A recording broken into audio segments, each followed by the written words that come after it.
हजुरहरूको पनि रातको 12-1 बजेसम्म मोबाइल चलाएर बस्ने बानी छ? के हजुरहरूलाई थाहा छ हजुरहरूको यस्तो बानीले हजुरहरूको स्वास्थ्यमा के कस्तो असरहरू पार्न सक्छ भनेर? नमस्ते, मेरो नाम सृजना। आज चाहिँ हामी ढिलो सुत्दाखेरि यसले हाम्रो स्वास्थ्यमा के कस्तो असरहरू पार्न सक्छ भन्ने बारेमा कुरा गर्नेछौँ।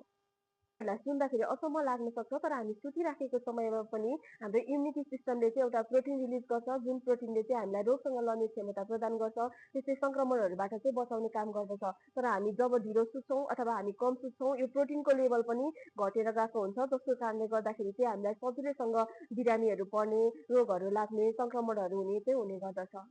ढिलो सुत्दाखेरि चाहिँ हामीलाई एन्जाइटीहरू हुने मुड स्विङहरू हुने हुन्छ।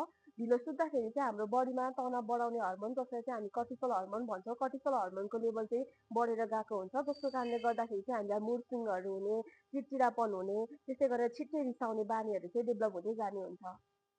त्यसै गरेर हाम्रो ढिलो सुत्ने बानीले हाम्रो छालालाई हाम्रो सुन्दरतालाई पनि असर गरिराखेको हुन्छ।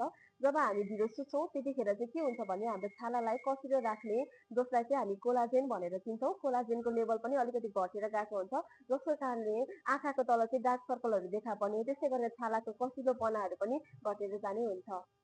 हामी चाहिँ ढिलो सुत्दाखेरि अथवा कम सुत्दाखेरि यसले हाम्रो वेट गेन पनि गराउने हुन्छ किन भन्दाखेरि ढिलो सुत्दाखेरि भोकलाई नियन्त्रण गर्ने जुन 2वटा हाम्रो हर्मोनहरू हुन्छ त्यो हर्मोनको लेभल चाहिँ डाउन भएर गएको हुन्छ त्यसै गरेर चाहिँ हामीलाई भोक लाग्ने हर्मोनको मात्रा चाहिँ बढेर गएको हुन्छ हामीले खाइसके पछाडि हामीलाई पेट भरिएको महसुस गराउने हर्मोनको लेभल पनि डिक्रिज भएर गएको हुन्छ जसको कारणले गर्दाखेरि हामीलाई धेरै भोकहरू लाग्ने धेरै जङ्क फुडहरू खान मन लाग्ने हुन्छ अनि यसले गर्दाखेरि चाहिँ हाम्रो वेटहरू पनि गेन गर्छ।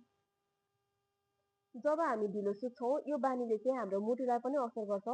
जब हामी चाहिँ सुतिराखेका हुन्छौँ हामी गहिरो निन्द्रामा हुँदाखेरि चाहिँ हाम्रो ब्लड प्रेसर चाहिँ नेचुरल्ली नै अलिकति डिक्रिज भएर गएको हुन्छ जसले चाहिँ हार्टलाई अलिकति भए पनि आराम दिने काम गर्दछ तर हामी चाहिँ निन्द्रा पुर्याएका छैनौँ अथवा हामी कम सुतिराखेका छौँ भने चाहिँ हाम्रो ब्लड प्रेसर चाहिँ लामो समयसम्म हाई भइराखेको हुन्छ जसले गर्दाखेरि चाहिँ भोलि गएर हामीलाई चाहिँ ब्लड प्रेसरहरू बढेको कारणले गर्दाखेरि चाहिँ हार्ट एट्याकहरू हुन सक्ने त्यसै गरेर चाहिँ स्ट्रोकहरू हुन सक्ने रिस्कहरू पनि हुन्छ।